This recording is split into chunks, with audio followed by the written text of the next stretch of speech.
examples at Ruby Ridge in Waco, Texas, and many other places. And I go on with the letter. I feel I need to say again that if a professional police officer must lie against those who violate the law, then it is moral. The same is true when government judges and attorneys withhold evidence and witnesses from the jury to win their cases. When a politician lies to win an office or makes deals that promote the new order, it is moral.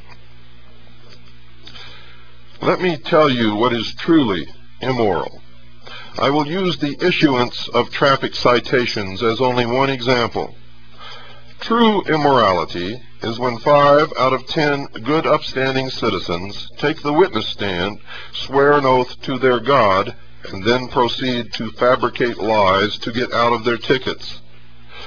This our enforcement officers witness daily in court. To them, this is not only immoral, but highly hypocritical. The enforcer's dishonesty helps society as a whole. If a government agent lied for personal reasons, then it would be immoral. If done for the betterment of mankind, it is not. And that is the most important lesson I bring you today. It is one thing when a leader or agent of government has to lie or otherwise deceives his subjects. It is quite another when an ordinary individual from among the masses, quote, bites the hand that feeds him, unquote, by lying to those who are bringing salvation in this brave new world. Do we see this important difference?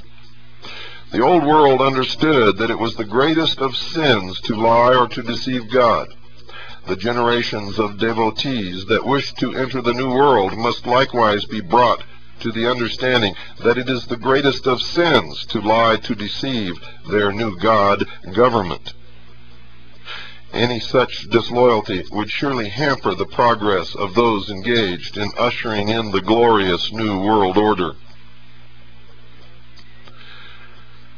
We are not concerned with the few who may resist this new order, for out of pragmatic necessity their fate has been amply allowed for in the master plan.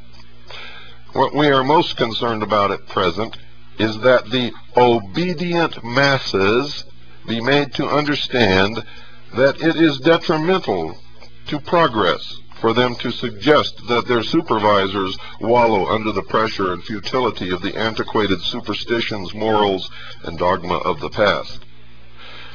There will be some difficult changes facing the person entering this new society. On these issues, however, we can assure the people there will be no compromise. Thank you for listening. May the blessing of the new order come swiftly upon us. So mote it be.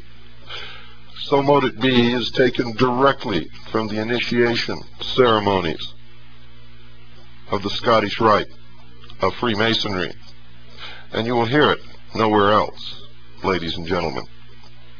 Whoever wrote this was a highly degreed Freemason of the Scottish Rite, and he is, under a pseudonym, explaining the true purpose, the true religion, and the true plan for the religion that those who frequent the lodge actually adhere to. So you see, in Aid and Abet, a police newsletter, Volume 2, Number 1, all of the police officers who subscribe to this newsletter are the good guys. The good guys. They have been delivered a warning from a police chief under a pseudonym, which makes it very plain what will happen to any police officer who does not go along with the new world order.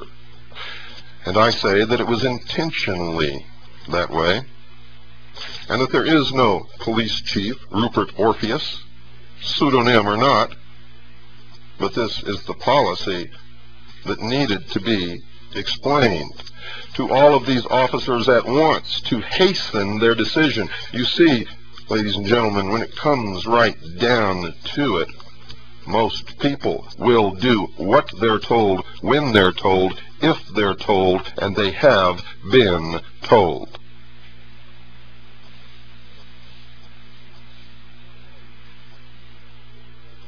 I hope that you are intelligent enough to understand what you have just heard and exactly what it means.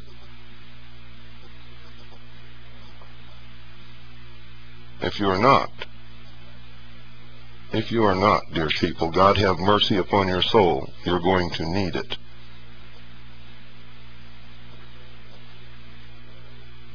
Those long-time listeners to the hour of the time, those who have been awake for quite some time, those who were never asleep, understand that there is a plan in the world that the members of the secret societies, by whatever name they call themselves to you, the profane, in their exoteric language,